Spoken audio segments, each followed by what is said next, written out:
शानदार रिकवरी के मूड में आपको आते दिखाए। 5 हफ्ते की ऊंचाई पर रुपया आया। आइए आज ही जान लेते हैं, 0.5% मूव आई है नेहा के साथ। नेहा, थोड़ी रिकवरी तो हमने देखी थी, बट इतनी बड़ी मूव एक दिन में क्या चल रहा है यहाँ पर? इनफैक्ट दीपांशु, आपको और दर्शकों को भी याद दिला दूं कि शुक्रवार को भी हमने इसी तरह की जबरदस्त स्ट्रेंथ 58 पैसे की स्ट्रेंथ आते हुए देखी थी, जो कि अक्टूबर 2020 से पहले के बीच में हमने कभी आते हुए नहीं देखी थी। और उसी दिन भी ये कहा था कि यहां से रुपए में स्ट्रेंथ दिखेगी, $1.79 एंड इवेंचुअली 78-80 तक जाएगा, और हूबहू वही होता हुआ दिखा है। तो क्लियरली जी बिजनेस के व्यूअर्स को हुआ है फायदा, क्योंकि हमने टाइमली उसमें एक एनालिसिस कर ली थी।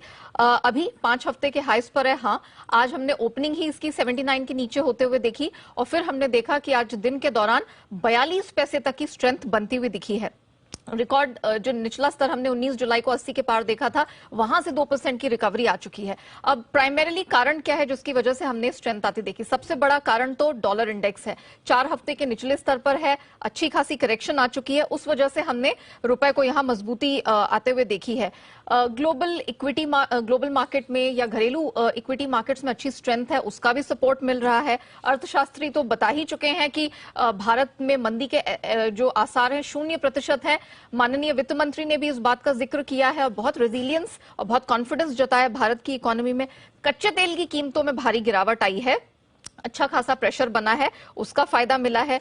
आज जितनी बड़ी करेंसीज हैं, फिर चाहे आप येन ले लें, यूरो, पाउंड ले लें, सब 4 से 6 हफ्ते की ऊंचाई पर ट्रेड कर रही है। एफआईआईज की खरीदारी लौटती हुई दिखी। इनफैक्ट मैं आंकड़े देख रही थी, जुलाई में इस साल अब तक सबसे कम बिकवाली हमने 6,570 करोड़ की बिकवाली हमने कैश स्पेस में एफआईआईज की तरफ से होते हुए देखी है। और एक आंकड़ा जो बहुत इंटरेस्टिंग था, सीएफटीसी की मैं पिछले हफ्ते की रिपोर्ट देख रही थी, वहां पे जो स्पेकुलेटर्स की तरफ से नेट लॉन्ग पोजीशंस हैं डॉलर इंडेक्स की, वहां ट्रिमिंग होते हुए दिखी है।